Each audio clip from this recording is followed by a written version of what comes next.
Pemirsa, pelanggaran pemilu masih terus menjadi pembahasan hangat di berbagai lini. Rata-rata mengungkap sentimen negatif terhadap dugaan manipulasi suara serta dugaan kecurangan terstruktur, sistematis, dan masif. Untuk membahasnya sudah bersama kami beberapa narasumber melalui sambungan daring. Ada Ketua Bawaslu periode 2017-2022, Pak Abhan, Peneliti Kemilian UI, Bu Titi Anggraini, dan Sekjen Perindo, Ahmad Raufik, serta pengamat politik Ray Rangkuti. Assalamualaikum, selamat malam Mbak Titi, selamat malam Pak Abhan, Mas Raufik, Bang Ray. Selamat malam semuanya.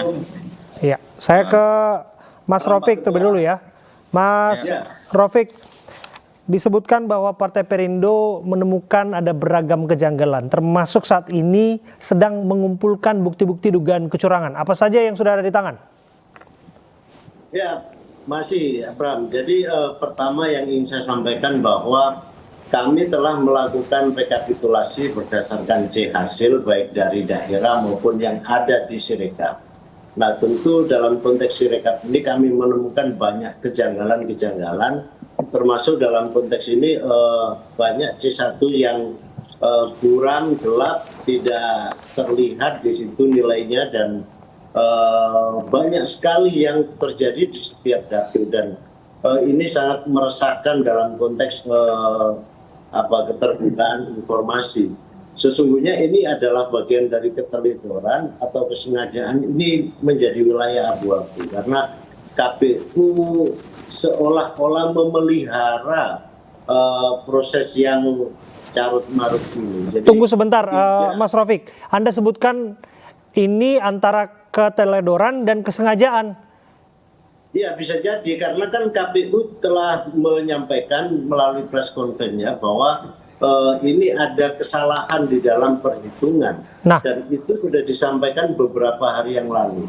Tetapi sampai hari ini kan tidak tampak perbaikan itu. Justru suara itu naik turun kayak dongkrak gitu prosesnya itu. Jadi tidak sinkron dengan jumlah keseluruhannya. Bahkan kami mencoba mengambil sampling dari beberapa dapil, apa yang tertera di dalam suara total yang ada di Sirekap ketika kita jumlahkan secara manual, itu justru 2 kali lipat yang kami temukan besaran yang kami dapatkan. Jadi kalau misalkan di situ tertulis 15.000, kami merekap secara manual itu bisa 30.000, dan itu semua dapil. Nah, menurut saya ini kecurigaan ini, kalau saya bilang bahwa ini sengaja disengaja oleh penyelenggara, sah-sah saja karena memang dari awal KPU sudah mengatur itu, bahkan akan melakukan perbaikan, tapi proses itu tidak dapat kita temukan. Oke, saya geser ke Pak Abhan. Pak Abhan, kalau disebutkan ini antara keteledoran ataupun kesengajaan, keteledoran kok bisa?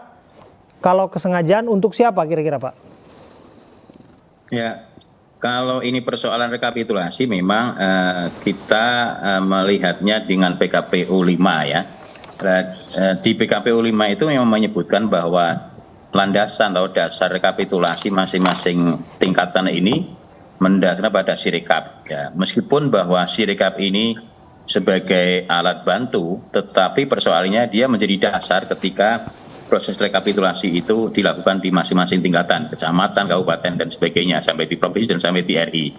Nah, persoalannya adalah bahwa ternyata Sirekap ini memang banyak masalah, itu kan tidak cocok dengan C hasil di plano maupun salinan C hasil yang diterima oleh peserta pemilu. Maka menurut saya yang harus dilakukan oleh peserta pemilu adalah bagaimana ketika menghadiri acara rekapitulasi di masing-masing tingkatan itu harus teliti ya, dan sandingkan C Sirekap ini dengan C hasil yang saksi bawa ya. Sandingkan dengan C hasil yang dia bawa atau sandingkan dengan foto C hasil yang plano ya. Karena semua kan dasar pada C hasil yang plano ya, kemudian disalin dan masing-masing saksi mendapatkan itu harus dicocokkan dengan itu. Kalau kemudian ada ketidakcocokan, maka memang harus minta segera untuk diperbaiki ya. Dan saya kira ini juga saksi ini juga harus menjaga suaranya dia sendiri, tetapi juga melihat situasi ya atau perolehan suara di partai lain. Ya, barangkali suara partainya aman ya, tetapi ada suara partai lain juga berkurang, pindah kemana dan sebagainya. Ya. Itu yang saya kira harus dicermati oleh saksi. Jadi tidak hanya, mohon maaf, ego terhadap suara perolehan dirinya, tetapi juga suara partai lain juga harus itu. Sebetulnya ini adalah tanggung jawab pengawas pemilu ya. Betul. Tetapi pengawas pemilu barangkali ada kelengahan dan sebagainya. Saya kira saksi juga harus optimal. Saya geser ke kemungkinan potensi kurang optimal atau kelelahan di pengawas kecamatan, nanti bawaslu kabupaten kota, memungkinkan kemudian kurang teliti. Maka tentu saksi. Saya geser ke Mbak Titi ya. Mbak Titi, semua pada akhirnya ditumpukan pada saksi-saksi. Padahal secara infrastruktur kepemiluan ini kan sudah disusun, karena ini kan pesta demokrasi 5 tahunan. Badan Pengawas Pemilu bisa saja disebut kurang optimal, tapi pada prakteknya sistem yang disebutkan menjadi pendukung ini juga nggak bekerja secara optimal. Apa implikasinya? Ya, tentu saja implikasi paling bisa dirasakan kepercayaan publik ya. Karena bagaimanapun kalau dari interaksi saya dengan teman-teman, ketika mereka mengecek Sirekap, yang dicek itu adalah angka-angka di tampilan muka. Memang kalau seperti Mas Raufik itu dia paham ya, selain mengecek angka-angka di tampilan muka situs Sirekap, juga perlu mengecek pindai C hasil yang merupakan foto dari hasil pemilu otentik di TPS. Tapi tidak semua bisa seperti itu. Pertama, meskipun pemilu kita pemungutan dan penghitungan suara didesain sangat terbuka dan akuntabel, bisa disaksikan, para saksi mendapatkan salinan hasil, petugas pengawas TPS juga demikian, tetapi kondisi ideal itu tidak sepenuhnya tersedia di lapangan. Tidak semua partai politik punya saksi, bahkan saya temukan tidak semua petugas pengawas TPS datang dari awal sampai akhir penghitungan suara. Nah, makanya kan Sirekap ini kalau dia dikelola dengan baik, dia dalam jangka panjang bahkan bisa menjadi instrumen rekapitulasi suara elektronik yang menggantikan di manual. Jadi kalau kemudian banyak publik yang meragukan hasil pemilu, menganggap ada penggelembungan, itu tidak bisa sepenuhnya dipersalahkan dan kemudian disimplifikasi, lagian kok nggak ngecek C hasilnya ya, tidak bisa begitu, karena yang publik ketahui Sirekap ini adalah instrumen yang diproduksi, dirilis oleh KPU sebagai institusi yang menyelenggarakan pemungutan dan penghitungan suara.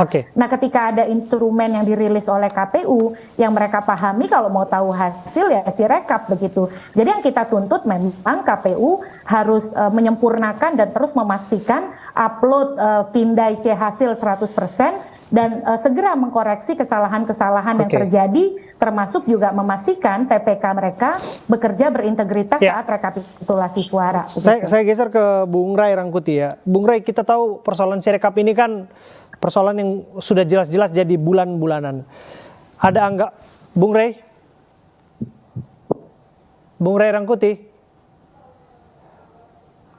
Saya geser kembali ke Pak Raufik ya. Pak Raufik, kalau disebutkan bahwa yang namanya Sirekap ini sudah jadi bulan-bulanan, kemudian ada anggapan bahwa ini kemudian mendelegitimasi hasil pemilu 2024. Tapi semuanya ditumpukan, dititik beratkan pada urusan pemilihan presiden.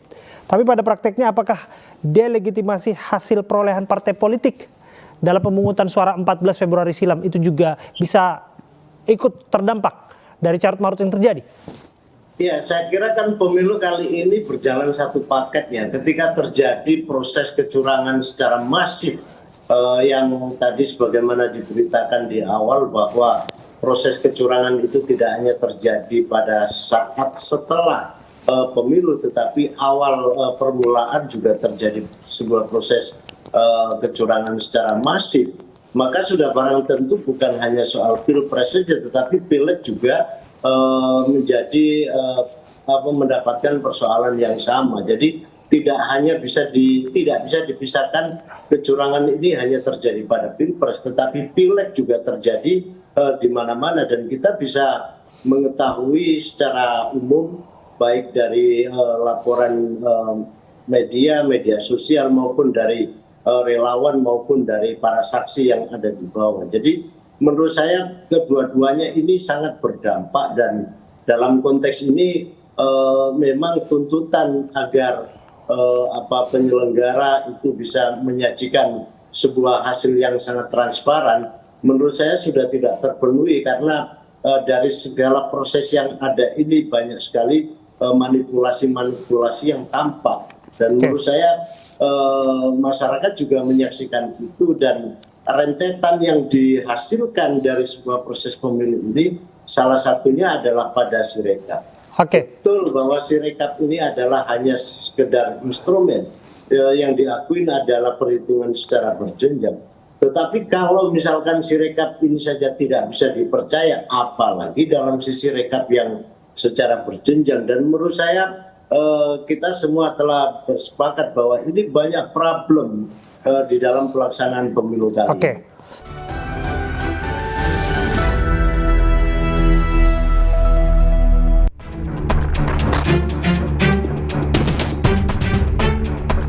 Partisipasi masyarakat sangat tinggi pada pemilu yang telah diselenggarakan pada 14 Februari 2024 lalu.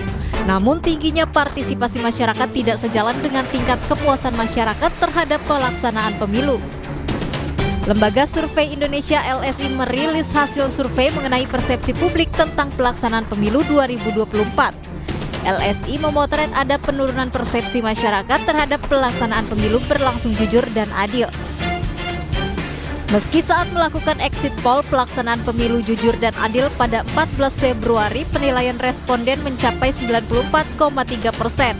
Namun penilaian itu menurun hingga 76,4% saat survei dilakukan pada 19 hingga 21 Februari. Artinya penilaian pemilu jurdil menurun hingga 20% karena banyaknya berita permasalahan Sirekap dan pemungutan suara ulang. Penurunan tingkat evaluasi positif terhadap pelaksanaan pemilu, baik dari segi kepuasan maupun dari segi jurdil ya. Ya memang kalau tren itu berlanjut, ya kan penurunannya signifikan tuh 10 dan 20%. Kalau tren itu berlanjut, maka dia minimal dari segi publik itu bisa menimbulkan berkurangnya legitimasi kan. Selain itu, sebanyak 31,4% responden menyatakan bahwa terjadi kecurangan dalam pelaksanaan pemilu 2024. Penilaian itu datang dari pendukung Capres-Cawapres nomor urut 1 dan 3 yang sepakat menyatakan bahwa terjadi kecurangan dalam pelaksanaan Pilpres. Bahkan pendukung pasangan calon nomor urut 2 juga menyatakan pemilu curang dengan perolehan 36,5%. Dari Jakarta, Muhammad Zulhilmi, iNews melaporkan. Ya, kita lanjutkan kembali berdialog dengan Mbak Titi Anggreni, Pak Abhan dan juga Pak Rofik. Saya ke Pak Abhan ya. Pak Abhan, kalau disebutkan tadi ada tingkat kepuasan terhadap pemilu yang menurun, apakah kemudian bisa dibandingkan dengan setidaknya hasil hitung cepat yang kemudian bisa juga dibandingkan dengan hasil hitung nyata? Apakah itu selaras? Karena kalau kita lihat demikian, nyata-nyatanya publik juga atau ada anggapan nggak sedemikian juga sebetulnya faktanya. Kalau melihat tadi paparan survei, saya kira ini artinya ada korelasi dengan persoalan yang sedang dihadapi dalam proses penghitungan ya, pemungutan dan penghitungan suara ini ya. Memang kan publik bisa melihat ya hari ini saat ini memang persoalan rekapitulasi menjadi catatan penting dan banyak hal yang terjadi ya. Dan saya kira hari pemungutan pun banyak beberapa catatan pelanggaran. Semisal surat suara yang kurang, kemudian ada surat suara yang tercoblos dan sebagainya ya, seperti tadi pemberitaan juga. Saya kira kalau ada surat suara yang tercoblos ini saya kira adalah tanggung jawab ada di penyelenggara KPU ya. Meskipun sebetulnya pemilih ini memang harus teliti, tapi kan tidak semua. Kalau pemilih harus teliti, jangan membebankan pada pemilih ya, artinya ini sortir yang dilakukan oleh KPU nggak maksimal. Mengenai variabel penyelenggara Pak Abhan, Anda kan bagian dari penyelenggara dulunya. Ya. Apakah jika kemudian variabel ini ditambahkan menjadi salah satu indikator publik menilai kepuasan pemilu? Bawaslu misalnya, yang disoroti adalah ketegasannya. Ya, Apa saya yang kira Anda itu ingin katakan? saya kira itu menjadi bagian ya dari indikator itu. Karena apa? Saya sebagai mantan Bawaslu juga menyayangkan bahwa apa yang dilakukan Bawaslu, ya saya harus katakan ini kurang optimal ya. Di saat-saat awal misalnya soal bagaimana soal pelanggaran kampanye di luar jadwal itu mestinya juga banyak terjadi, tetapi nggak ada ketegasan di dalam persoalan kampanye yang sebelum saatnya dan sebagainya. Ya, itu salah satu contoh ya saya kira. Sehingga kemudian beberapa hal, misalnya dulu ada laporan dari NGO yang kemudian di awal-awal sudah ditolak ya, sehingga saya kira itu menjadi bagian dari tidak adanya berkurangnya trust publik terhadap pengawas pemilu. Dan menurut saya ya inilah saatnya tahapan-tahapan yang krusial Bawaslu harus tampil untuk bisa menjaga keadilan pemilu dan bisa menegakkan aturan-aturan di dalam pemilu ini agar luber dan jurdil tadi. Oke, kalau penyelenggara kemudian tadi disebut diragukan integritas dan ketegasannya, maka saya geser ke Mbak Titi ya. Ini mengenai arena yang dibawa lebih tinggi lagi, lebih eskalasinya lagi, yaitu arena politik ketika angket ini disuarakan. Kita tahu kan Mbak Titi, ini pemilu serentak yang mana sepaket ya, karena ada pemilu legislatif, ada pemilu presiden. Tapi kalau ini dibawa ke arena politik, tidakkah ada juga penilaian bahwa kok semacam cherry picking ya? Jadi legislatifnya diterima hasilnya, misalnya untuk partai-partai yang dapat raihan tinggi, tapi di sisi lain menuding bahwa pilpresnya curang. Kan padahal produknya kan sama, produk pemilu yang serentak. Iya, kalau saya sih melihat hak angket ini ya Mas Bram harus lebih holistik lagi. Bukan hanya persoalan kita mempersoalkan kecurangan. Praktik kecurangan itu terjadi di keduanya, bahkan desain sejak awal tidak mengubah undang-undang pemilu saja itu bagian dari sebenarnya dengan sengaja mendesain pemilunya untuk bermasalah. Karena banyak persoalan teknis yang harusnya dikoreksi sebagai pembelajaran 2019 tapi itu tidak dilakukan. Lalu pemendekan masa kampanye, lalu juga durasi pengadaan dan distribusi logistik yang sangat pendek, itu bisa dikatakan by design memang direncanakan untuk bermasalah begitu. Tetapi melihat hak angket ini, kalau saya kepentingannya jauh lebih besar, bahkan untuk masa depan pemilu kita. Ini adalah ruang bagi DPR untuk melakukan penyelidikan terhadap pelaksanaan undang-undang pemilu, apakah sudah ditegakkan dengan benar atau tidak. Jadi spektrumnya dia bukan hanya melihat bagaimana pemilu diselenggarakan, tetapi juga bagaimana penyelenggara pemilu menyelenggarakannya. Bagaimana penegakan hukum dilakukan, apakah sudah menghadirkan keadilan pemilu atau tidak. Jadi dia akan lebih lengkap memotretnya begitu. Dan ini kan bukan sesuatu yang tabu ya. Tahun 2009 kita pernah punya hak angket DPR terkait dengan daftar pemilih tetap, dan rekomendasinya pada waktu itu pemberhentian seluruh anggota KPU. Dan betul, walaupun prosesnya agak lama, pada waktu itu masa jabatan KPU Bawaslu dipercepat. Bawaslu misalnya harusnya berakhir 2013, berakhir 2012, bahkan KPU juga lebih awal. Jadi kalau saya sebagai peneliti kepemiluan ingin melihat hak angket sebagai momentum kita membenahi secara politik pemilu kita secara menyeluruh, baik pileg ataupun pilpres begitu. Kalau sengketa hasil pemilunya kan jelas ujungnya ke Mahkamah Konstitusi. Bagaimana kemudian persiapan untuk masuk ke medan tempur itu? Saya ke Mas Rafiq terakhir.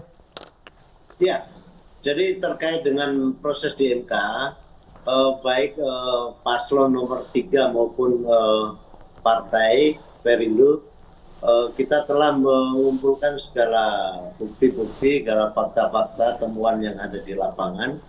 Tidak hanya itu, tetapi juga proses sebelum pemilu juga menjadi kita jadikan sebagai satu alat bukti, sehingga pada saat kita berperkara di MK kita bisa menyajikan berbagai macam fakta-fakta. Kalau kita tahu MK itu adalah mahkamah kalkulator yang selama ini menjadi kesan publik begitu, bahkan dalam soal penyelesaian berbagai macam sengketa itu juga lebih mengarah kepada angka-angka. Oke. Tetapi kita tidak hanya berdasar pada itu, tetapi fakta-fakta yang di luar itu juga sedang kita konsolidir, sehingga kecurangan-kecurangan yang tampak tidak hanya sekedar angka, tetapi kekuasaan dengan segala macam itu juga akan menjadi bagian dari sajian bukti kepada mahkamah nanti. Ya, terima kasih Mas Rofik, terima kasih Pak Abhan dan Mbak Titi Anggreni sudah berbincang bersama dengan kami. Selamat malam.